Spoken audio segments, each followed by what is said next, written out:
After installing the belt loops or carriers, as you see here, the next step is going to be your buttons and buttonholes.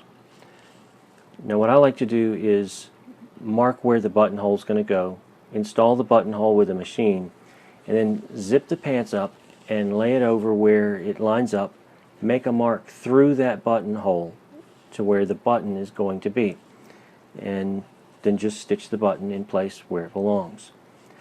Now on the buttonholes, a step that I do is after making the buttonhole in the machine and cutting a slit so that it's open, I like to go back and hand stitch that buttonhole, running it in and out of the hole. That way it binds together any loose fabric on the inside there. You know, when you cut that buttonhole, sometimes you wind up with threads that are kind of ragged looking.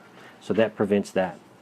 Now on this button, it's fairly straightforward. You just lay it over it, make a mark, and put your button in. The inside button is a different story.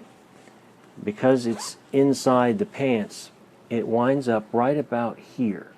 And you can't come through all layers of fabric or you'll have a little spot there of thread. It's going to be right about here on the inside. I've already laid it over and made the mark. So what I do is, with the button right there, I stitch only through the waistband fabric.